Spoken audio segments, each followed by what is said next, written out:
No meu canal do YouTube eu tenho o costume de fazer o seguinte: postar 2 vídeos por semana. O vídeo de segunda-feira é um vídeo devocional e o vídeo de quinta-feira é um vídeo musical. Porque desde o começo, quando eu comecei a postar vídeos no YouTube, eu sempre fiz questão de gravar vídeos nas igrejas onde eu estava, vídeos de músicas para edificar as pessoas, para trazê-las para Jesus, e também vídeos devocionais para falar um pouco a respeito daquilo que penso sobre certos assuntos, para falar um pouco sobre teologia, para falar um pouco sobre o que Deus tem colocado no meu coração, minha experiência de vida na vida espiritual.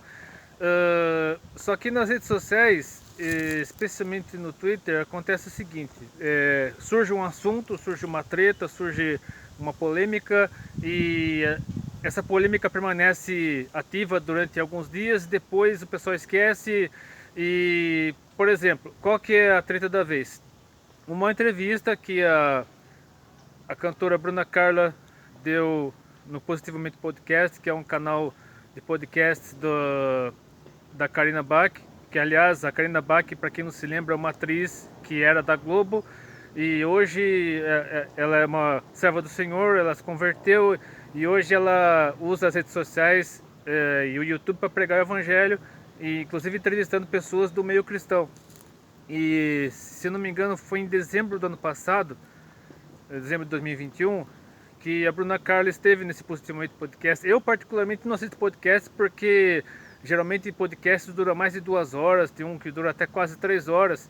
Então eu não tenho o costume de assistir podcast, mas pelo menos parte desse podcast eu assisti, especialmente a parte mais polêmica, que é mais ou menos da metade para o final, em que a Bruna Carla relata o seguinte: que um amigo dela procurou, um amigo dela que é homossexual, e pediu para ela cantar no casamento dele com outro homem.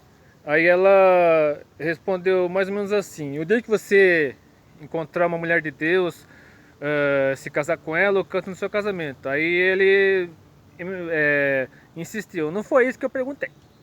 Aí ela, com toda a paciência, com todo o amor e claro, com firmeza também, né, que todo aquele que o próprio Jesus disse que nosso falar deve ser sim, sim, não, não, que passar disso é procedência maligna. Mas devemos ser firmes no tratar de certas questões, ainda que desagrade as pessoas, porque o que acontece? Quando a pessoa é confrontada com o pecado, a pessoa que não conhece a Cristo, que não tem uma experiência real com Jesus, que não pertence ao reino de Deus, quando nós pregamos o Evangelho, pregamos a palavra e fazemos com que a pessoa se confronte com o pecado, que a pessoa veja o pecado diante dela, a reação natural do ser humano é repulsa, é nojo, é asco, é revolta, cancelamento, discurso de ódio. Então foi o que aconteceu no caso da Bruna Carla. Ela falou o seguinte pro amigo dela: o dia que um cantar no seu casamento, o casamento dele com um homem, eu posso deixar de cantar sobre Jesus, sobre a Bíblia. E aí depois ela acrescentou, ela é claro que o trecho que apareceu no Twitter foi editado, não sei se de propósito, apenas para resumir, mas enfim, o trecho que foi publicado no Twitter foi um trecho de 2 minutos e 20 aproximadamente, um trecho editado. O vídeo inteiro tem quase, acho que tem quase 3 horas de duração, 2 horas e meia mais ou menos. Mas o trecho que foi editado e publicado no Twitter deu a entender que a Bruna Carla mandou os homossexuais para o inferno. Porque no final do vídeo ela fala o seguinte, que quando você... que ela estava pregando e tal, que ela estava falando com todo respeito aqueles que defendiam essa opção sexual, no caso, que ela respeitava, mas não concordava. Que o evangelho genuíno de Cristo não é... O plano original de Deus para o ser humano não era aquilo. E que quando a pessoa não conhecesse a palavra, não conhecesse a Cristo, não se arrependesse dos pecados, enfim, o destino dela era a perdição, a morte eterna, o tormento eterno, que, enfim, ela falou de uma certa forma sobre a condenação eterna, o inferno.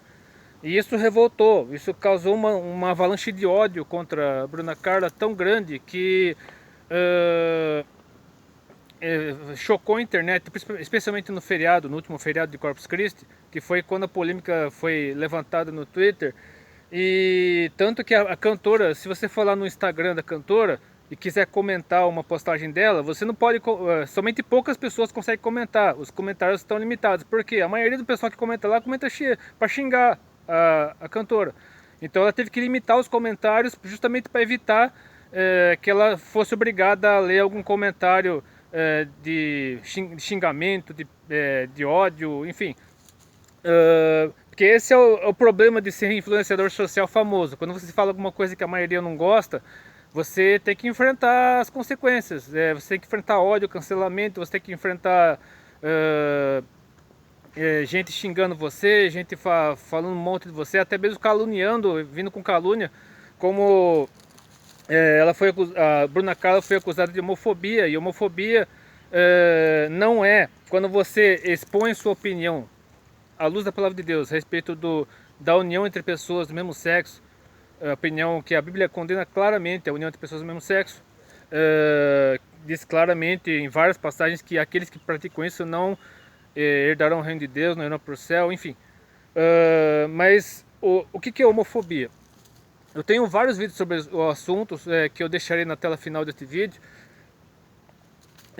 Que homofobia o que é? É quando você nega a uma pessoa da comunidade LGBTQIA+, enfim, pessoas que têm relações com pessoas do mesmo sexo. Você nega direitos comuns a todo cidadão, direitos garantidos pela Constituição, pela lei. Você nega direitos às pessoas, ou então persegue, maltrata, quer bater na pessoa, fica, enfim, com um discurso de ódio contra a pessoa, no sentido de achar que ela merece a morte, de que tem que bater nela na rua, enfim. Isso é homofobia. Agora, você expor a sua opinião dentro da palavra de Deus a respeito desse assunto não é homofobia. Inclusive, se a Bruna Carla quiser entrar com um processo na justiça contra as pessoas que acusam de homofobia, ela pode entrar sem problema nenhum, que a causa ganha. Porque a própria Constituição brasileira garante liberdade de culto, e existe legislação no Brasil que condena a prisão quem agride, fala, intolerância religiosa. Intolerância religiosa no Brasil é crime. Então, o que acontece? Essa polêmica entrou numa...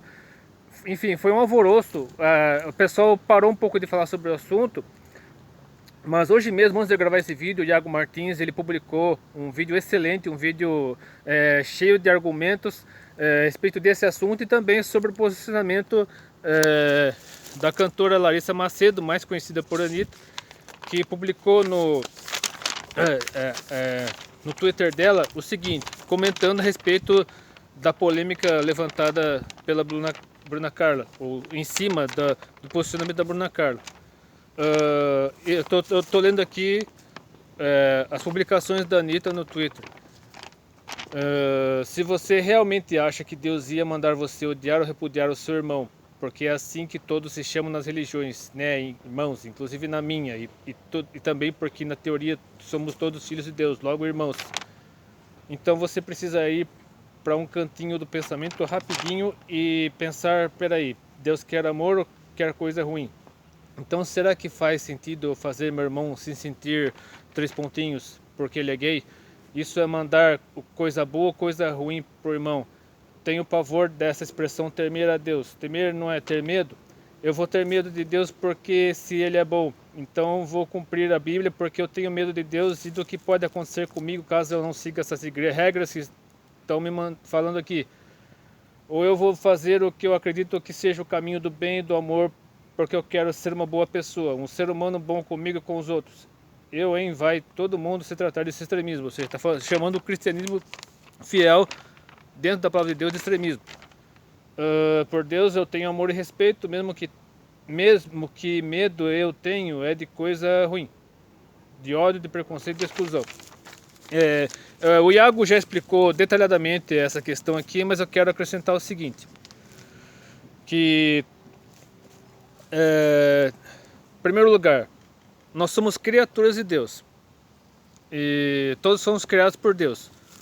O termo filhos de Deus, ele, como o Iago explicou no vídeo dele, né, não preciso ficar repetindo, diz respeito a termos sido criados por Deus, mas no Novo Testamento, isso no Antigo Testamento, no Novo Testamento, o termo filhos de Deus se refere à nossa adoção, que nós somos, quando nós recebemos a Cristo como Senhor e Salvador, quando cremos em Deus, nós rendemos a Jesus Cristo, nós passamos a fazer parte da família de Deus, nós somos filhos adotivos de Deus.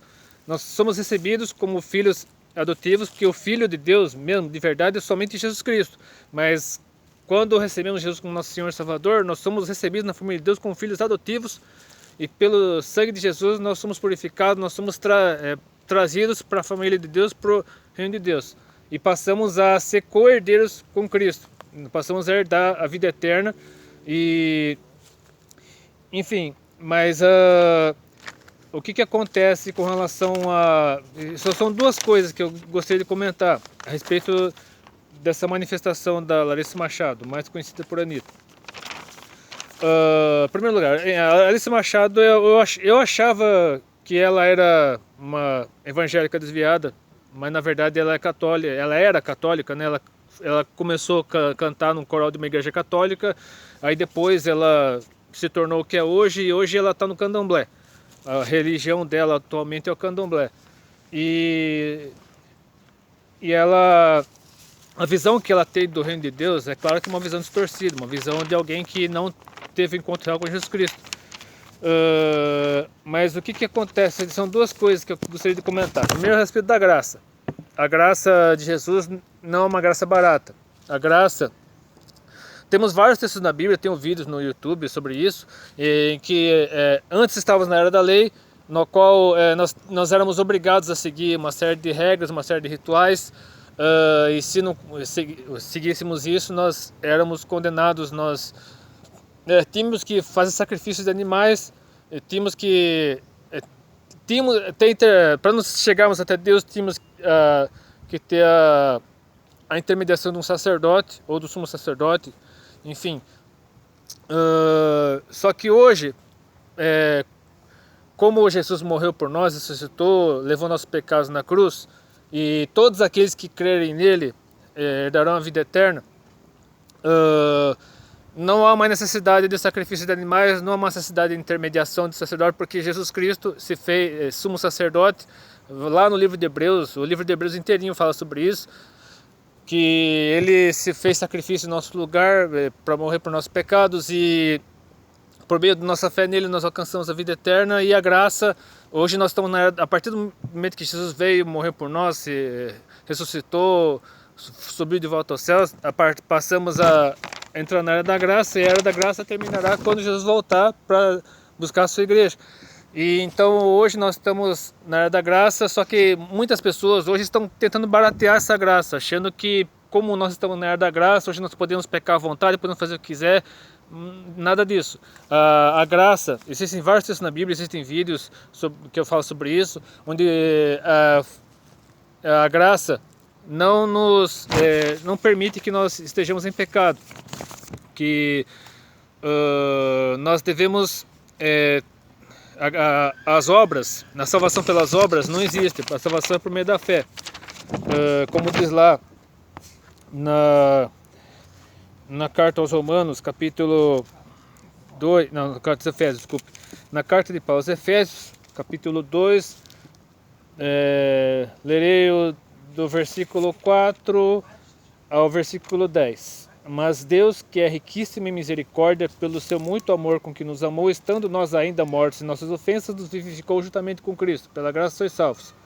E nos ressuscitou juntamente com Ele, e nos fez assentar nos lugares celestiais em Cristo Jesus, para mostrar nos séculos vindouros as abundantes riquezas da sua graça, pela sua benignidade para conosco em Cristo Jesus. Porque pela graça sois salvos por meio da fé, e isto não vem de vós, é dom de Deus. Não vem das obras, para que ninguém se glorie, porque somos feitura sua, criados em Cristo Jesus para as boas obras, as quais Deus preparou para que andássemos delas. Ou seja, as boas obras não são passaporte para a salvação. As boas obras são consequência da nossa salvação em Jesus, ou seja, é inverter o negócio. Não praticamos boas obras para sermos salvos, e sim praticamos boas obras porque somos salvos. Ou seja, as boas obras são uma consequência da nossa transformação, da nossa regeneração em Cristo Jesus. Quem pratica boas obras para ser salvo, não será salvo. Porque primeiro precisa se converter, primeiro precisa se render a Jesus Cristo, primeiro precisa ser transformado, regenerado pelo sangue de Jesus, precisa ser cheio do Espírito Santo. Aí sim, as boas obras serão automáticas. A pessoa praticará boas obras automaticamente, como consequência da sua salvação em Cristo Jesus.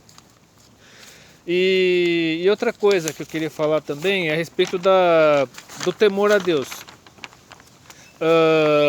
Nós não devemos ter medo de Deus quando nós estamos vivendo na fé em Jesus Cristo, quando nós somos verdadeiramente convertidos, transformados pelo sangue de Jesus. Quando nós fazemos parte do reino de Deus, não devemos ter medo de Deus, porque a partir do momento que nós recebemos a Jesus como nosso Senhor e Salvador, nós estamos debaixo do amor de Deus, e o verdadeiro amor lança fora todo medo. Mas quando nós não estamos debaixo disso, debaixo da graça de Deus, quando nós não somos verdadeiramente convertidos, quando nós estamos afastados de Deus, nós devemos ter medo sim de Deus, porque Jesus, quando voltar a esse mundo, atualmente Jesus é nosso advogado, como diz lá em 1 João 2, versículos 1 e 2, Jesus é nosso advogado, ele intercede por nós junto ao Pai, mas quando ele voltar a esse mundo, ele voltará como juiz, ele não voltará mais como advogado. Então devemos temer a Deus sim quando estamos afastados dele, mas quando estamos na presença dele, quando nós vivemos de acordo com a vontade dele, transformados, remidos, lavados pelo sangue de Jesus, nós não precisamos ter medo dele. Nosso temor deve ser no sentido de ter reverência por ele, de cultuá-lo, de agradecê-lo, de louvá-lo, de adorá-lo, de uma postura tanto de intimidade quanto de reverência a Deus. Então, o temor a Deus, resumindo,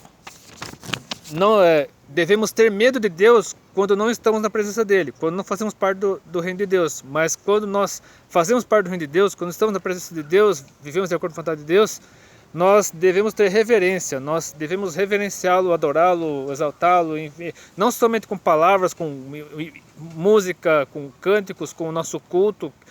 E outra coisa, outra distorção que muitas pessoas fazem: nós vamos para a igreja, nós prestamos culto a Deus não esperando receber algo de Deus, mas porque somos devedores de culto. Nós não vamos para a igreja para que Deus mande algo para nós, mas sim para nós prestarmos nosso culto a Ele, para nós entregarmos algo para Deus, para entregarmos nossa vida a Deus, porque somos devedores disso.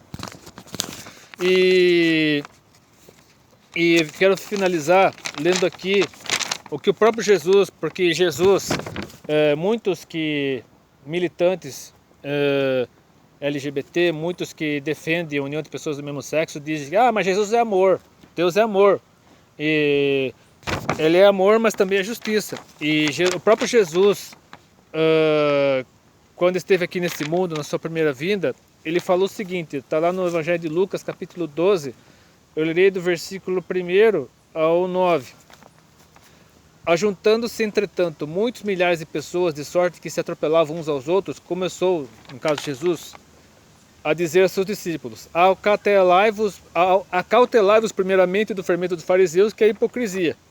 Mas nada há encoberto que não haja de ser descoberto, nem oculto que não haja de ser sabido. Porquanto tudo que em trevas dissestes, a luz será ouvido. E o que falasses ao ouvido no gabinete, sobre os telhados será pregoado. Ou seja, a Bruna Cala estava certíssima em defender a genuína fé cristã, em se posicionar corretamente. O posicionamento dela foi corretíssimo. Inclusive, o que me tem chamado muita atenção, que me tem incomodado muito, é o silêncio de muitos influenciadores cristãos, de muitas lideranças cristãs, de muitos cantores gospel, colegas de ministério da Bruna Cala, que até hoje estão em silêncio, que até hoje estão como se tivesse abandonado, como se ela tivesse falado realmente, como se tivesse realmente cometido algum crime. E isso, se não for medo de perder seguidores, de perder inscritos, de perder curtidas, eu não sei o que é, mas enfim, continuando aqui. lendo a partir do versículo 4. E digo-vos, amigos meus, não temais os que matam o corpo. É aí que eu quero chegar. O temor que nós devemos ter a Deus. Não temais os que matam o corpo e depois não tem mais que fazer. Mas eu vos mostrarei a quem deveis temer. Temei aquele que depois de matar tem poder para lançar no inferno. Sim, vos digo, a esse temei. Aí ele acrescenta, não se vende 5 passarinhos por 2 centavos ou 2 centavos, nenhum deles está esquecido diante de Deus, e até os cabelos da vossa cabeça estão todos contados. Não temais, pois, mais valeis vós do que muitos passarinhos. E digo-vos que todo aquele que me confessar diante dos homens, também o Filho do Homem confessará diante dos anjos de Deus. Mas quem me negar diante dos homens, será negado diante dos anjos de Deus. Ou seja, aqueles que estão calados, aqueles que estão em silêncio, aqueles que estão recriminando a Bruna Carr por ter falado a verdade dentro da palavra de Deus, estão sendo cúmplices de todos aqueles que vivem fora da vontade de Deus. Então, se você está com medo de pregar a verdade, de pregar a genuína palavra de Deus, repense a sua atitude, porque quando você está omitindo, quando você quer ser um agente secreto de Jesus, e tem medo de testemunhar ao mundo as verdades bíblicas, o que Deus fez na sua vida, a salvação em Cristo Jesus, quando você não cumpre o hino de Jesus e pregar o evangelho a toda criatura, ainda que esse evangelho doa, porque confrontar o pecado dói, confrontar o pecado incomoda, mas quando Deus faz a obra, quando o Espírito Santo transforma a pessoa tem a mente renovada, tem a mente transformada, a pessoa realmente tem é uma nova criatura, ela pensa diferente, ela age diferente, enfim, acontece um milagre na vida da pessoa. Mas se você se silencia, se você se cala com relação a isso, Deus pedirá conta de você por sua omissão, por você não cumprir a ordem de Jesus. Então, que Deus possa abençoar a sua vida. Se você gostou desse vídeo, curta, compartilhe, que Deus abençoe, e até depois, se quiser.